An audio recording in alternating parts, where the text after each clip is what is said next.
So I decided to do something a little crazy. This week at one of my residencies, I decided I would use a piece of software I've never used outside of my bedroom at one of my live gigs. And that piece of software is DJay Pro 5.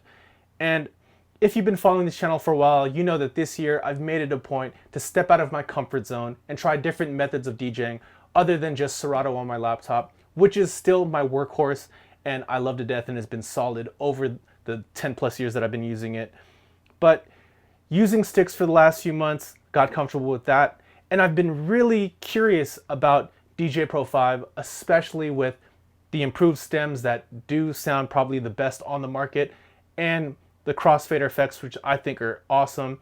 And it just looks like a really interesting piece of software. So in this video, I want to give you my review of DJay Pro 5 after using it for one gig and give you some pros and cons after using it in a real world environment. So first, let's start with the pros. Number one, I love the fact that DJay Pro has a way to transfer my crates and all of the metadata from Serato into DJay Pro natively, meaning I don't need a third-party piece of software such as Lexicon or Mixo or DJ Conversion Utility. It handles everything in-app, and being able to see everything that I have in Serato right in DJay Pro 5 is a blessing. It made going from my Serato library to DJay Pro super quick and super easy, and made the choice of trying this software out a little bit easier for me and made me want to use it even more. Secondly, would have to be the stems that I talked about. Algoriddim has done a great job improving stems. They were one of the first, if not the first on the market, to introduce stem separation into a major DJ software. And with this latest version of stems that they have, I will say it does sound better than all of the other stems that I've tried, being Rekordbox and Serato. And to be honest, it's kind of not even close. Now, the one thing I kind of missed is the stem effects that Serato had, like the instrumental break and the acapella echo out and the instrumental echo out. But I will take the quality of stems over those effects any day.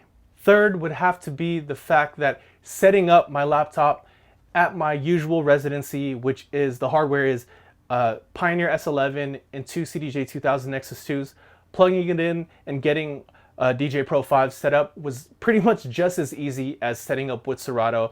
It was pretty seamless, you know, just switching the channel selectors over, selecting the decks on the CDJs, and I was pretty much good to go. I love that they made it that easy, and for a regular Serato user, it's pretty much the same workflow, and it'll be a lot less barriers to entry if you want to try it out and, you know, maybe eventually make the jump. And finally, which surprised me because I never used DJay Pro 5 outside of this setup we have right in front of me. It was my first time using it with CDJ 2000s with a laptop, is the fact that you get moving waveforms in HID mode. So it felt a lot like DJing on sticks, where I actually get the full moving waveform, unlike in Serato where you get no waveform at all except the overview waveform at the bottom. And you know, it just makes it a little easier to DJ with. You have that visual like cue on each side, and it's just a better integration, in my opinion, compared to Serato's HID integration, at least on the CDJ 2000 Nexus 2s. Now let's move to some of the cons with using DJay Pro 5 in my short experience with the software. First would be pitch bending by moving the platter onto CDJ didn't feel as natural. It didn't move the same or feel the same in comparison to using Serato DJay Pro, or even using CDJs with sticks. I felt like there was a little lag between when I would move the platter and when I would see or hear the music change in the software. I got used to it after a few transitions or just messing with a few songs, but I will say it's not the same as using those other two formats, and just takes a little bit of getting used to. Second would be the fact that the stems control was not natively mapped to the pads of the S11. One of the best features, and I would say with Serato in their stems, is the fact that pretty much all the hardware now that you would use with Serato has native stems mappings, where the pad modes you can select in the software to work with the hardware and you have instant access. Yes, I know that I could map it in DJay Pro 5, but since I was just kind of going into this blind and I just wanted to see how it would work like fresh out of the box. Surprised that it didn't have a mapping.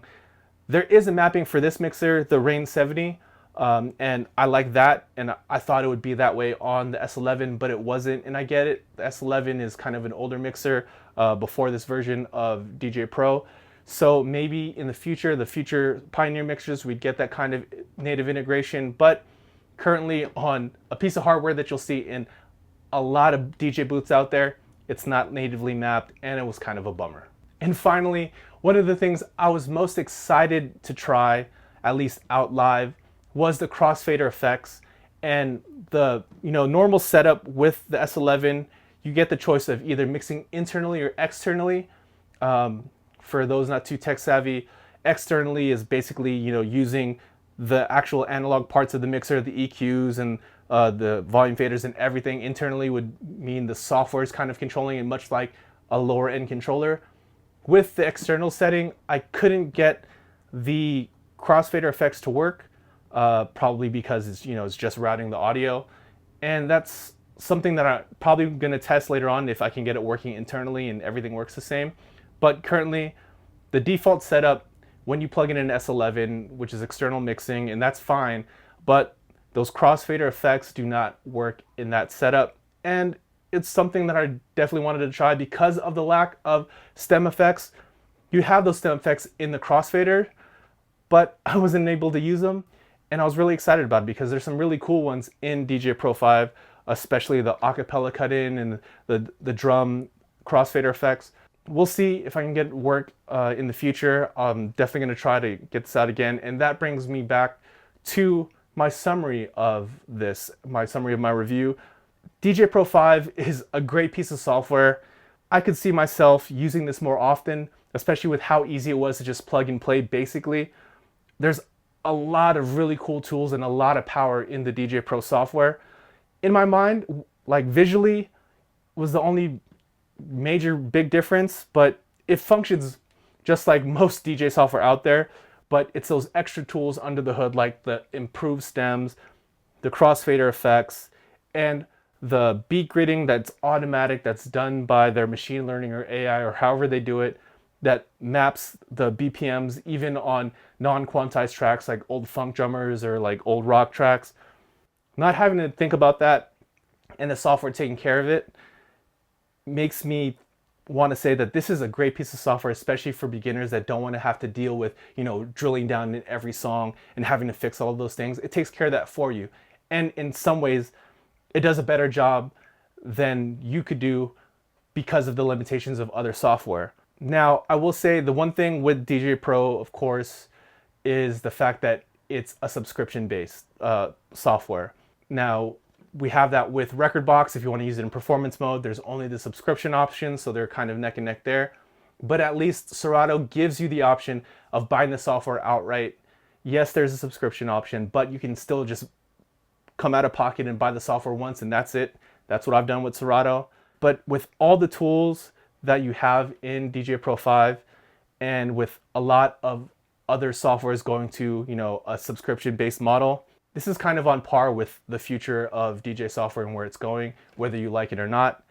And if we think about that and just moving in that direction and, just dealing with that's the way the future is going to go, this is a great piece of software. I'm definitely going to be using it more often when I decide to take my laptop out. I will say, with the ease of use and the ease of space with using sticks, that's kind of my default a lot of the times. But I'll definitely be using this more. I wasn't sure.